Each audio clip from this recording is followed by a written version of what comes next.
The Chase Bliss Generation Loss Mk2, that's a mouthful, is the most fun that you can have with a Chase Bliss pedal yet. Let's find out why. In general, Chase Bliss pedals are not the simplest to use, especially for first-time users. They're packed with primary, secondary and hidden features galore, and that's before we even talk about those sneaky hidden dip switches on the back. But unlike lots of the Chase Bliss pedals, the Generation Loss aims in one direction and absolutely nails it. Thinking of other pedals from Chase Bliss like Mood and Mood Mk2, Thermae, the Dark World and Habit, these are extremely rich, dense pedals that offer the user so much functionality, but they all take quite a bit of learning and trial and error before you really feel comfortable using any of them. Generation Loss Mk2 does none of that. The Gen Loss Mk2 takes its stated purpose to explore tape in all its forms and just goes after it.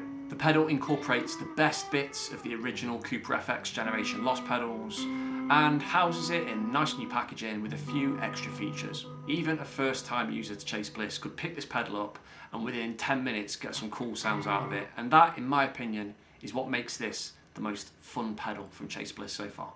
Those of you familiar to Chase Bliss will see that the pedal looks very, very familiar and similar to most of their estate. The first thing I want to show you about is Saturate.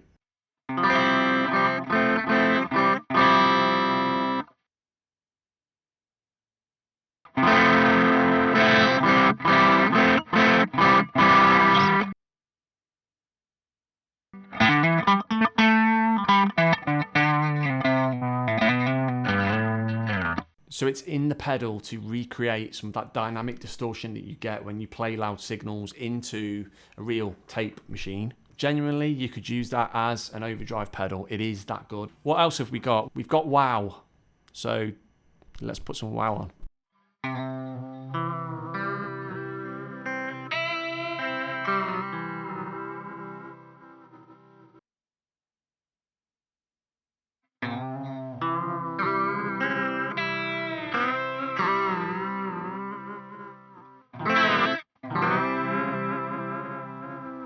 The dial is just telling us how much wow we're going to apply. Wow is of course that vibrato style effect that you get with those classic tape movements.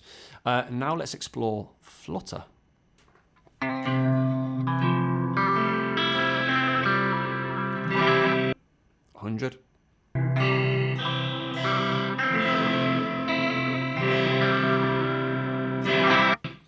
So let's dial that back a bit. We'll go to about 30%. And now let's bring some wow in, about 30%.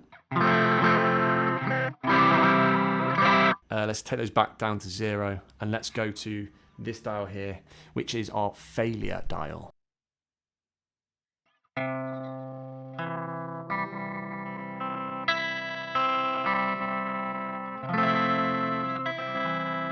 I should also mention that this is coming through in stereo, which is pretty awesome as well. You're hearing all sorts of crinkles and pops. It feels pretty random and alive, having played this pedal for quite a while.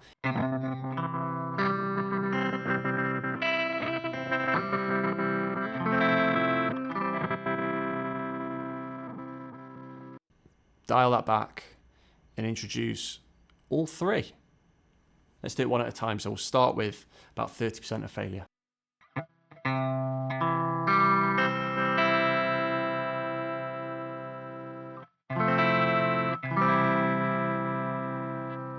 Some wow.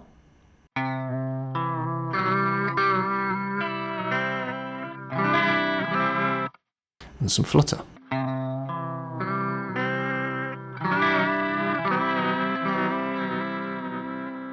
Again, we've looked at saturation, but let's just increase that a bit.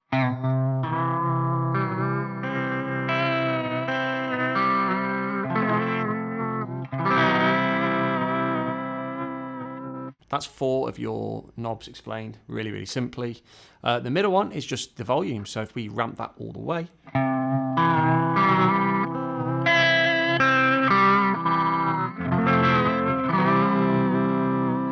Top right dial is impacting the model. Now, again, all you need to know essentially is that they've built into the Gen Loss Mk2 loads of different models. So to keep it really simple, the model dial is what Chase Bliss call their tape library. They've got about 12 different types or models of tape in there, and they do make subtle differences to the EQ and the sound overall, but Let me just give you a quick example of that. We'll go all the way to the right.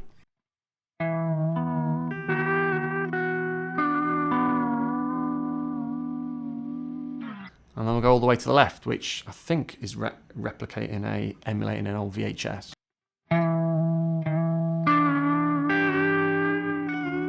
Okay, 3 little switches here. What does that do? Well, the cool thing here is that the left side, it's almost like a special effect. So you can do one of 3 things, and they all work in conjunction with this bottom left switch here. So take your pick of what you want.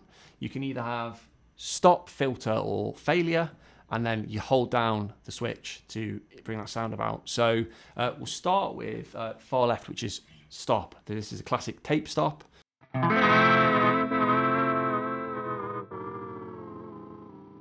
Let go and it comes back.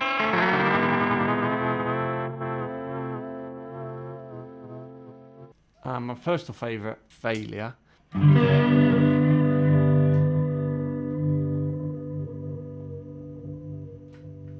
The middle switch here is just dictating how much of your dry signal versus the pedal plays through. The easiest Chase Bliss pedal that I've ever played, and I've played nearly all of them, instant gratification with functionality that gives you a bit more rather than different, which I really like.